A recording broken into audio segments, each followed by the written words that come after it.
Capítulo 17. En algún momento, mientras recorría el trayecto hacia el lugar donde los orcos pretendían encerrarlo, Ronin había vuelto a quedarse inconsciente. Los guardias habían contribuido a ello golpeándole con cualquier pretexto y retorciéndole los brazos hasta hacerle padecer una verdadera agonía. El dolor del dedo roto no era nada comparado con lo que le habían hecho hasta que perdió la consciencia. Cuando por fin se despertó, lo primero que vio fue una calavera en llamas, con unas cuencas de los ojos negras y vacías, que parecía salida de una pesadilla, y le dedicaba una sonrisa malévola. El mago, horrorizado, trató de apartarse de aquel semblante monstruoso de manera instintiva, por puro reflejo, pero la única recompensa que obtuvo al moverse fue un dolor agónico y descubrir que tenía las muñecas y los tobillos encadenados con unos grilletes. Por mucho que lo intentase, no podía escapar de ese ser demoníaco que se alzaba amenazador sobre él a poca distancia. Pero su enemigo no se movió. Poco a poco, Ronin fue dominando su miedo y pudo observar a aquella criatura inmóvil con más detenimiento. Era bastante más alta y ancha que un humano, y portaba como armadura lo que parecían unos huesos llameantes. Lo que había tomado por una sonrisa siniestra no era tal, sino un efecto óptico debido a que su semblante carecía de piel y carne. A pesar de que su silueta se hallaba rodeada de fuego, el mago no tenía calor. No obstante, sospechaba que si esas esqueléticas manos ardientes lo tocaban, iba a sentir muchísimo dolor. A Ronin no se le ocurrió nada mejor que hablar con aquella criatura. ¿Quién eres? Pero no obtuvo respuesta. La figura macabra permanecía inmóvil. Solo se movían las llamas titilantes que lo rodeaban. ¿Puedes oírme? Siguió sin obtener respuesta. El mago, a quien ahora dominaba más la curiosidad que el temor, se inclinó hacia adelante todo lo que las cadenas le permitieron. Con suma desconfianza, movió como pudo una de sus piernas adelante y atrás, pero siguió sin recibir respuesta. Aquella aberración ni siquiera adelantó la cabeza para observar la extremidad que el mago movía nerviosamente. A pesar de su aspecto aterrador, recordaba más a una estatua que a un ser vivo. Si bien tenía un aspecto demoníaco, tal vez no fuera un demonio. Ronin había estudiado los golems, pero no había visto nunca uno, y mucho menos uno que estuviera ardiendo constantemente. En realidad no era capaz de definir a esa figura de ninguna otra forma. El mago frunció el ceño mientras se preguntaba qué poderes poseería el golem. En realidad solo había una manera de averiguarlo, y después de todo, el mago debía intentar fugarse de ahí. Ronin procuró ignorar el dolor que sentía, y se dispuso a mover levemente los dedos que le quedaban sanos para lanzar un conjuro que le libraría de aquel monstruo, o al menos eso esperaba. De improviso, con una rapidez asombrosa, el golem envuelto en llamas agarró a Ronin de la extremidad donde tenía el dedo fracturado y cerró su mano sobre ella, cubriéndola por entero. Al instante un fuego abrasador engulló al mago humano, un fuego que le quemaba el alma. Ronin profirió un grito y luego otro y otro más. Estuvo un buen rato gritando con todas sus fuerzas hasta que ya no pudo más. La cabeza se le cayó hacia adelante como un peso muerto, y en la frontera difusa que separa la consciencia de la inconsciencia rezó para que el fuego del alma se extinguiera de una vez o lo consumiera cuanto antes. Entonces el golem apartó su mano de la del mago. Las llamas que consumían su alma menguaron. A continuación, un Ronin jadeante logró levantar la cabeza lo suficiente como para poder contemplar a aquel horrendo centinela. El golem le devolvió la mirada con una cara que no era más que una grotesca imitación de un rostro, mostrando una indiferencia absoluta ante la cruel tortura que acababa de infligir a su víctima. Maldito seas. En ese instante escuchó una risita ahogada que provenía de detrás del golem. Esa risita le resultó tan familiar que los pelos se le pusieron como escarpias. ¡Qué malo eres, pero qué malo! Exclamó alguien con una voz muy aguda. Si uno juega con fuego, se quema. El mago ladeó la cabeza con suma cautela al principio, aunque luego se atrevió a girarla más al comprobar que su monstruoso compañero de celda no reaccionaba. Cerca de la entrada se encontraba el goblin enjunto al que Necros había llamado Krill. Se trataba del mismo duende que Ronin sabía que trabajaba para la muerte. De hecho, Krill portaba el medallón con un cristal negro en el centro. Al mago le maravilló la arrogancia del goblin. Seguramente Necros se estaría preguntando por qué su esbirro se había quedado con el talismán de Ronin. Krill se percató de que el humano tenía la mirada clavada en aquel objeto. El amo Necros no sabía que llevabas esto encima, humano. Además, los goblins siempre andamos buscando este tipo de baratijas. Ronin sabía que esa explicación se quedaba corta. Ya, y seguro que sigue muy ocupado como para reparar en que llevas encima ese peculiar objeto, ¿verdad? Eres muy listo, humano, ya lo creo. Y aunque le hablaras de ese objeto, no te escucharía. El pobre amo Necros tiene tantas cosas en que pensar. Trasladar tantos dragones y huevos es una tarea titánica, como te puedes imaginar.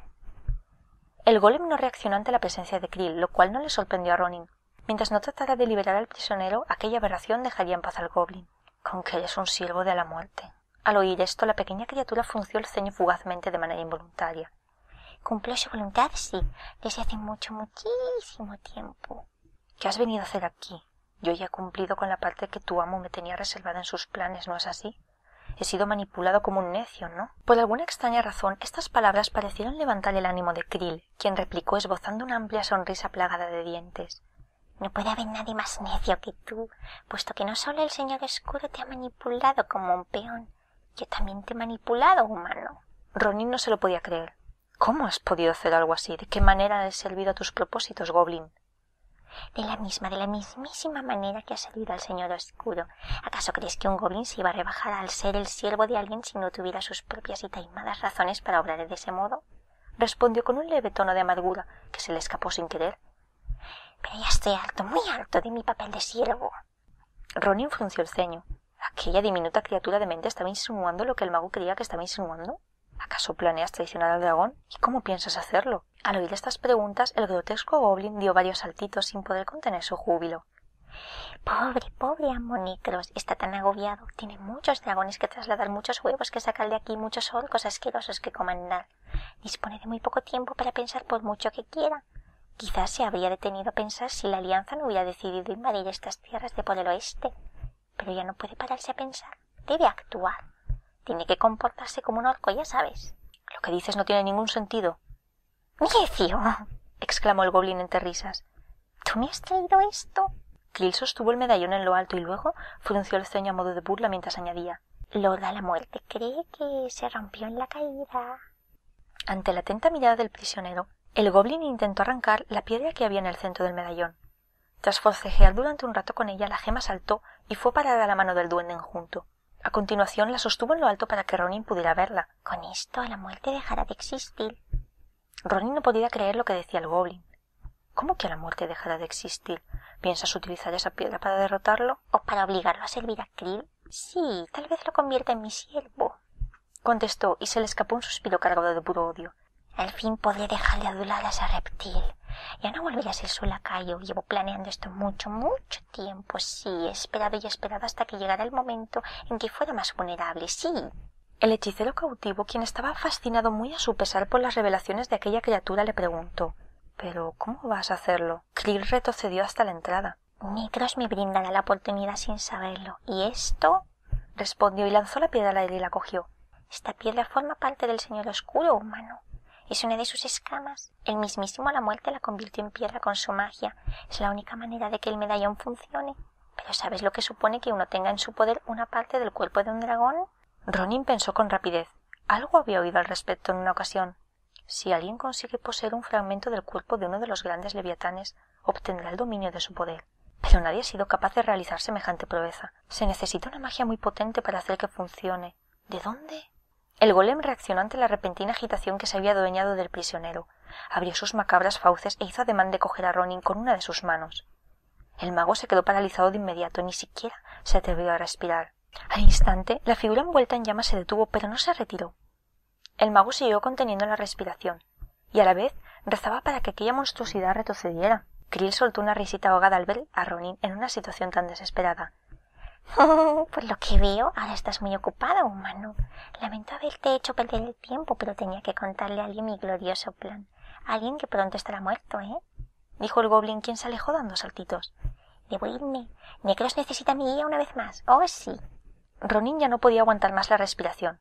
Exhaló con la esperanza de que al haber permanecido quieto tanto tiempo, aquella criatura lo dejara en paz. Pero se equivocó. El golem lo tocó, y al instante todo pensamiento acerca del traidor de Krill se desvaneció en cuanto el fuego consumió a Ronin por dentro. La noche iba cayendo muy lentamente, aunque para Beresa lo hacía muy rápido. Tal como le había indicado Krasus, no le había contado a nadie para qué servía el medallón, y a instancias de Rom lo había escondido lo mejor posible debajo de su ropa. Si bien había logrado ocultarlo bajo su capa de viaje, que ya estaba bastante desgastada a estas alturas del viaje, cualquiera que se fijara en la elfa con atención habría distinguido al menos la cadena del medallón. Poco después de regresar con el resto del grupo, Rom se había llevado a Gimel a un rincón apartado para hablar con él.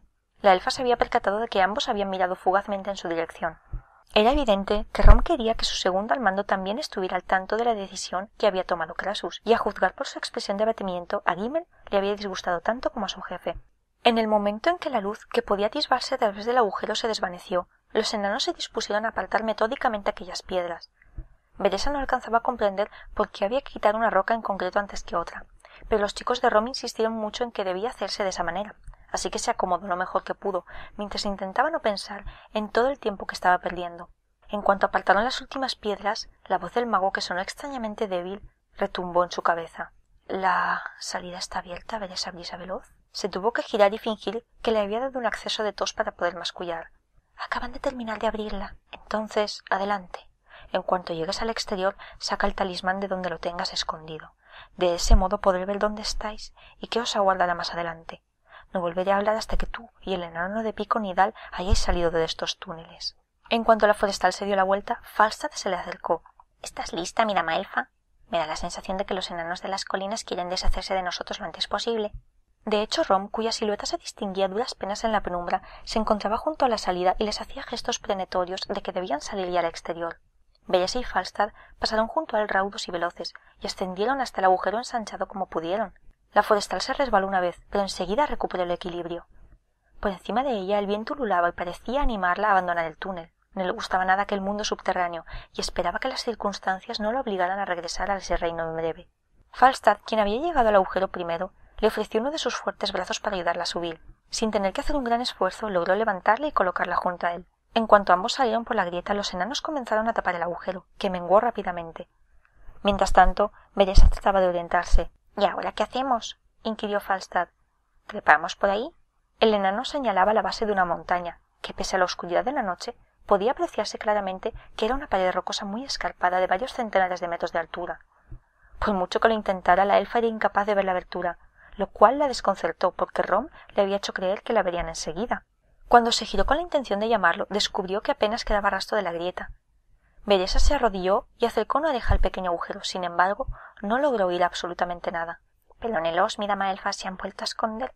Por el tono de voz con el que Falstaff había pronunciado esas palabras, cabía deducir que sentía cierto desprecio por sus primos de las colinas. La elfa sintió y entonces recordó por fin las instrucciones que le había dado Crassus. Se apartó la capa, sacó el medallón de su escondite y se lo colocó directamente sobre el pecho. Beresa dio por supuesto que el mago sería capaz de ver en la oscuridad, ya que si no, no sería de gran ayuda en aquel momento. «¿Qué es eso?» «Algo que espero que nos ayude». Aunque Crassus le había advertido de que no debía hablarle a nadie acerca del talismán, no podía esperar que no le explicara a Falstaff qué era y para qué servía, pues el enano podría pensar que se había vuelto loca si la veía hablando sola. «Lo veo todo con claridad meridiana», dijo el mago sobresaltando a la forestal. «Gracias». «¿Qué ocurre? ¿Por qué has saltado?» «Falstaff, ya sabes que el Kirin Tor envió a Ronin a cumplir una misión, ¿verdad?» «Sí, pero ese mago nos contó una patraña. En realidad no le habían encomendado una estúpida misión de observación. ¿Por qué mencionas ese tema ahora?» «Porque este medallón pertenece al mago que lo eligió para llevar a cabo esa tarea, al mago que le encomendó su verdadera misión, la cual requería, al menos en parte, que Ronin entrara en la montaña». «¿Por qué razón debía entrar ahí?», preguntó el enano, quien no parecía muy sorprendido ante estas revelaciones. «No lo sé, aún no me lo ha explicado. Este medallón permite que un mago llamado Crassus pueda hablar conmigo». «Pues yo no oigo nada». «Desgraciadamente este artilugio funciona así». «Qué raro, malditos magos», masculló irónicamente el enano, utilizando el mismo tono de voz que había empleado al hablar sobre las carencias de sus primos de las colinas. «Será mejor que iniciéis vuestra marcha», sugirió Crassus. «Como se suele decir, el tiempo es oro». «¿Te pasa algo? ¿Has vuelto a saltar?» «Como te he comentado antes, tú no lo puedes oír, pero yo sí. Quiere que iniciemos nuestro periplo. Dice que puede guiarnos». «¿Puede ver dónde estamos?» «Sí, a través del cristal». Falstaff se aproximó al medallón, golpeó con un dedo la piedra del centro y espetó. «Hechicero, te juro por el pico nidal que como nos la juegues mi espíritu te perseguirá por la eternidad, lo juro». «Dile a ese enano que tenemos metas muy similares». Beresa le repitió estas palabras a Falstaff, quien aceptó la réplica del mago a regañadientes. Ella también tenía ciertas reservas respecto al mago, pero se las guardaba para sí. Crassus había afirmado que sus metas eran muy similares, lo cual no quería decir que fueran las mismas. A pesar de no tenerlas todas consigo, la forestal cumplió las instrucciones de Crassus al pie de la letra, dando por hecho de que al menos el mago los llevaría hacia el interior de la montaña. Si bien sus indicaciones se les antojaron en un primer momento un tanto extrañas al obligarlos a rodear parte de la montaña, lo cual parecía una pérdida de tiempo, el mago finalmente los guió a través de un sendero muy fácil de seguir, que los condujo enseguida hasta la estrecha y alta entrada de una cueva que Beresa dedujo que se internaba en la montaña. Si no era así, tendría más que unas palabras con su inútil guía. «Es la entrada de una antigua mina enana», explicó Crassus. «Los orcos creen que no lleva a ninguna parte». Beresa la examinó hasta donde se lo permitió la oscuridad reinante. Si lleva al interior de la montaña, ¿por qué Rom y su gente no han utilizado este camino? Porque han estado esperando pacientemente. A la elfa le hubiera gustado preguntarle a qué estaban esperando, si no fuera porque de repente Falstad la agarró de un brazo. —¿Oyes eso? —le susurró el jinete de grifos. —¿Alguien o algo se acerca? Se escondieron tras unas rocas, justo a tiempo. Entonces divisaron una silueta aterradora que caminaba con determinación hacia la zona de la cueva, siseando en todo momento.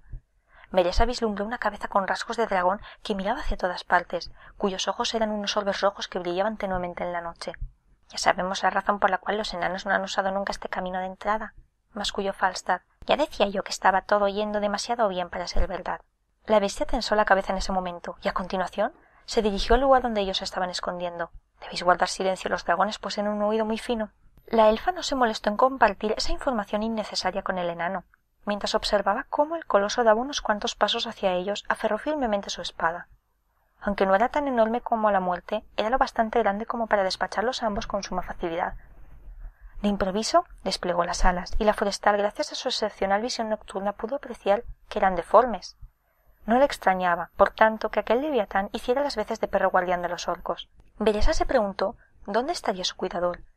Los orcos nunca dejaban solo a un dragón, ni siquiera a un incapacitado para volar desde su nacimiento. La respuesta fue instantánea. Justo en ese momento escuchó a alguien vociferar una orden. A una gran distancia, a espaldas de la bestia, vislumbró una antorcha que parecía flotar en el aire, aunque poco a poco pudo apreciar que en realidad un orco descomunal portaba aquella antorcha en una mano, y en la otra una espada casi tan larga como la de Beresa. El guardia le gritó algo al dragón, que siseó con furia. Acto seguido, el orco repitió la orden. Lentamente el coloso se fue alejando del lugar donde ambos se ocultaban. La elfa contuvo la respiración, con la esperanza de que el guerrero y su perro de caza se largaran de ahí raudos y veloces. Entonces la gema del medallón centelleó repentinamente con tanta intensidad que iluminó toda la zona que rodeaba la formación rocosa tras la cual se habían escondido. —¡Tapa esa luz! —susurró Falstad. La forestal lo intentó, pero ya era demasiado tarde.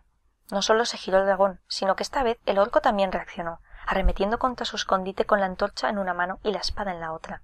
El leviatán carmesí lo seguía de cerca, dispuesto a entrar en acción en cuanto su cuidador se lo pidiese.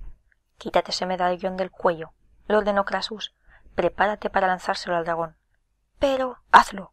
Beresa se desprendió del talismán rápidamente y lo sostuvo en la mano, listo para arrojarlo. Falstad la miró, pero decidió que era mejor refrenar la lengua. El orco estaba cada vez más cerca. Si los hubiera atacado él solo, habría supuesto un desafío. Pero, ayudado por el dragón, la forestal y su compañero albergaban muy pocas esperanzas de salir de ese enfrentamiento con vida. Dile al enano que salga de su escondite, que se muestre ante el enemigo. —¿Quiere que salgas de tu escondrijo y que te muestres al enemigo, Falstad? —¿Prefiere que me meta directamente en la boca del dragón o que me tumbe delante de esa bestia y le deje morisquearme a placer? Tenemos poco tiempo para reaccionar. Una vez más, Beresa repitió las palabras del mago. Falstad parpadeó incrédulo, respiró hondo y asintió. Con su martillo de tormenta en mano, solteó a Beresa y abandonó la protección de las rocas. El dragón rugió. El orco gruñó mientras en su rostro se dibujaba una sonrisa de colmillo a colmillo ante la expectativa de lucha. —¡Enano! —exclamó el guerrero.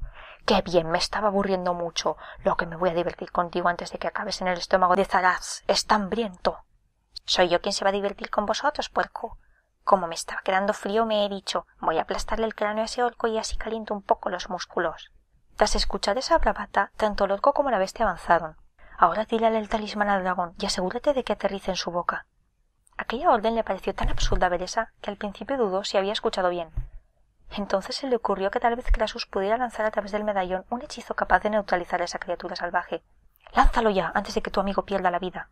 Falstad. La forestal abandonó su escondite de un salto, sorprendiendo así a ambos centinelas. Echó un rápido vistazo al orco y con una puntería consumada lanzó el medallón a la boca de la bestia. Al instante, ésta se abalanzó hacia el medallón con igual precisión y sorprendentemente atrapó el talismán entre sus fauces. La elfa soltó un juramento. Estaba segura de que Krasus no había contado con que se produjera ese giro de los acontecimientos. Entonces sucedió algo muy peculiar, que hizo que los tres guerreros se quedaran petrificados. En vez de tragarse o lanzar lejos el medallón, el dragón permaneció quieto, ladeando ligeramente la cabeza. De pronto, brotó de su boca una aura roja que no pareció provocar ningún efecto pernicioso sobre el dragón. El coloso se sentó ante las miradas perplejas de los allí presentes. De inmediato, el orco, a quien la nueva situación le había disgustado sobremanera, vociferó una orden. Sin embargo, el dragón no pareció oírle. Dio la impresión de que estaba escuchando una voz distante. —¿Tu perro de caza ha encontrado un juguete con el que jugar, orco? —dijo Falstad en tono de burla. Me parece que por una vez vas a tener que librar tus propias batallas tú solo. En respuesta a esa provocación, el guerrero de colmillos prominentes arremetió con su antorcha con tanto ímpetu que a punto estuvo de prender fuego a la barba del enano. Este soltó una maldición y seguidamente esgrimió su martillo de tormenta de tal forma que le faltó muy poco para aplastar el brazo extendido del orco. Eso provocó que Falstad abriera su guardia, lo cual le permitió a su rival lanzarle una estocada que por fortuna no alcanzó su mortal destino. Veresa titubeaba indecisa. Quería ayudar a su compañero, pero al mismo tiempo temía que el dragón pudiera despertar en cualquier momento de su peculiar trance, dispuesto a defender a su cuidador. No sabía qué hacer. Lo único que tenía claro era que si eso sucedía, alguien tenía que estar preparado para enfrentarse a aquella bestia.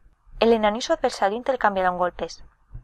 La antorcha y la espada del orco se enfrentaban al martillo del jinete de grifos. El guerrero orco intentaba obligar a retroceder a Falstad, con la esperanza de que tropezara por culpa del terreno desigual sobre el que estaban combatiendo. La elfa volvió a mirar al leviatán, que seguía con la cabeza inclinada hacia un lado. Aunque sus ojos estaban abiertos, tenía la mirada perdida.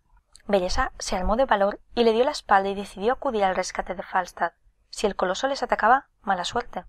No podía correr el riesgo de perder a su amigo a manos de aquel guardia.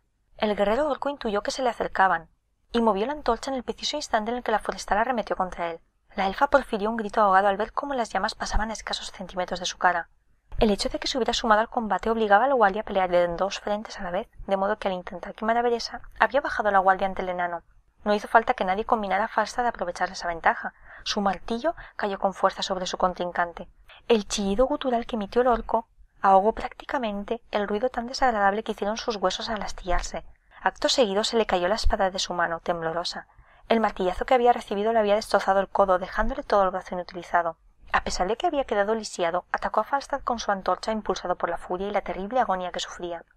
El enano se tambaleó hacia atrás, al tiempo que se apresuraba a apagar las llamas que se le extendían por la barba y el pecho. Su despiadado enemigo intentó avanzar hacia Falstad, pero la forestal le cortó el paso. «¡Pequeña elfa!», gruñó el orco. «A ti también te voy a quemar». El guerrero cubría un campo de acción más amplio que Veresa gracias a la antorcha y a su gran brazo. Por eso mismo ella se tuvo que agachar en 2 ocasiones para evitar las llamas.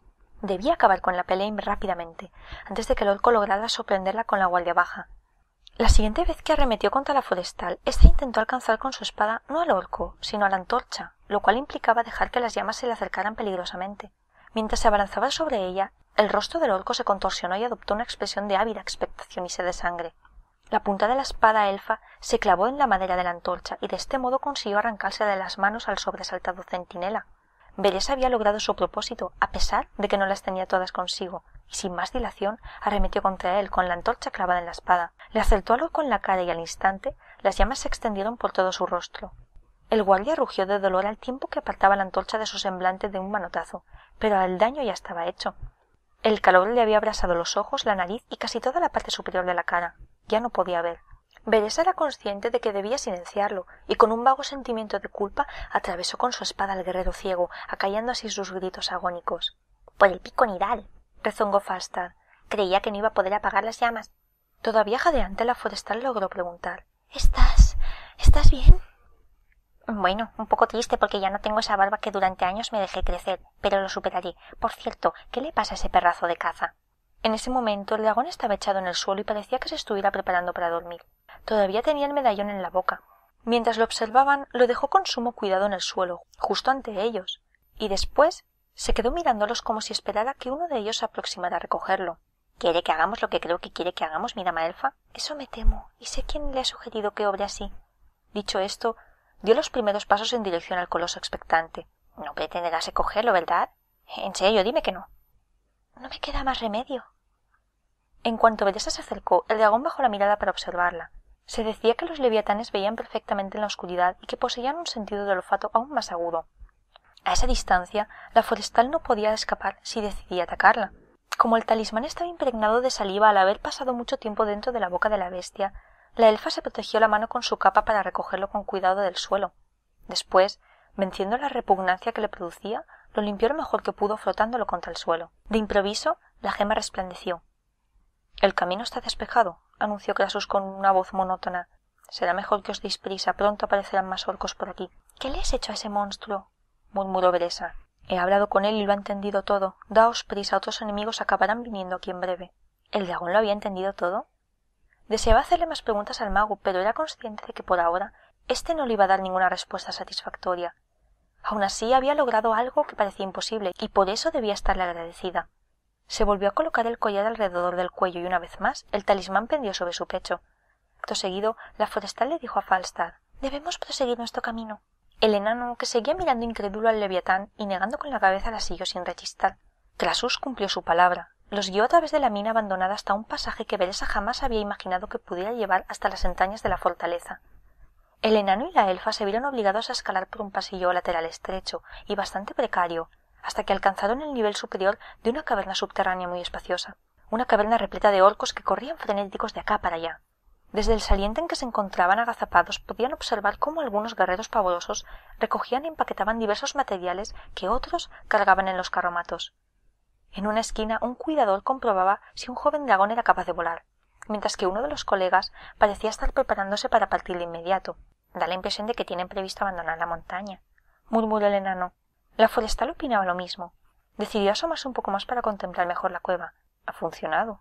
Beresa supo al instante por el tono con el que había pronunciado esas palabras que el mago no había tenido intención de que nadie más las escuchase. Probablemente ni siquiera se había percatado de que había hablado en voz alta. ¿Acaso había ideado alguna estratagema para obligar a los orcos a abandonar Grimbatol? A pesar de que le había sorprendido cómo el mago había dominado a la bestia con la que se habían topado en la entrada, la elfa dudaba que Krasus tuviera tanto poder como para provocar esa huida en masa. Entonces el dragón, que estaba listo para despegar, se desplazó súbitamente hacia la entrada principal de la caverna. Su jinete había acabado de colocarle el arnés para sujetarse a su montura y de prepararse para el despegue. No parecía que aquel leviatán cargado de suministros y provisiones fuera a entrar en combate. La forestal se echó hacia atrás, sumida en sus pensamientos. El hecho de que los orcos abandonaran Grimbatol era una noticia excelente para la alianza, pero dejaba muchas preguntas en el aire. Si los orcos se iban de la montaña, ¿para qué querían a Ronin? Seguramente no estarían dispuestos a cargar con un mago enemigo durante un viaje tan largo. Además, ¿de verdad pretendían trasladar a todos los dragones? Esperaba que Krasus les diera pronto las siguientes instrucciones. Sin embargo, el mago seguía callado, lo cual resultaba inquietante. Beresa echó un vistazo a su alrededor y sopesó cuál de aquellos senderos los llevaría antes al lugar donde retenían a Ronin, dando por hecho que todavía no lo habían matado. De repente sintió una mano de Falstad en su hombro. «Mira quién está ahí abajo, ¿lo ves?» La elfa siguió la mirada del enano y divisó a un goblin que corría por otro saliente de la caverna hacia una abertura que había a lo lejos a su izquierda. «¡Es Krill! ¡Ese bicho es inconfundible!» La elfa también estaba segura de que era él. Al parecer conoce bien los recovecos de esa montaña. Sí, por eso nos guió hasta sus aliados los trolls. ¿Pero por qué el goblin no había dejado que los capturasen los orcos? ¿Por qué los había entregado a esos trolls asesinos? Seguramente porque los orcos tendrían interés en interrogarlos. La forestal decidió que no era momento de divagar. Se le acababa de ocurrir una idea. «Krasus, ¿puedes mostrarnos cómo se baja hasta el lugar en que se dirige el goblin?» Sin embargo, ninguna voz reverberó en su cabeza. «¿Krasus? ¿Qué ocurre?» El mago no responde. Falstad resopló. «Con que nos ha abandonado a nuestra suerte, ¿eh?» «Eso parece», respondió Beresa mientras se ponía de pie. «Si seguimos ese saliente de ahí, deberíamos llegar a donde queremos ir, siempre y cuando los orcos hayan diseñado esos túneles siguiendo un orden lógico. Así que vamos a seguir nuestro camino sin ese mago. Bien, mucho mejor». Beresa sintió con un gesto sombrío. «Sí, seguiremos nuestro camino sin ayuda del mago, pero a cambio contaremos con la colaboración de nuestro amiguito Krill».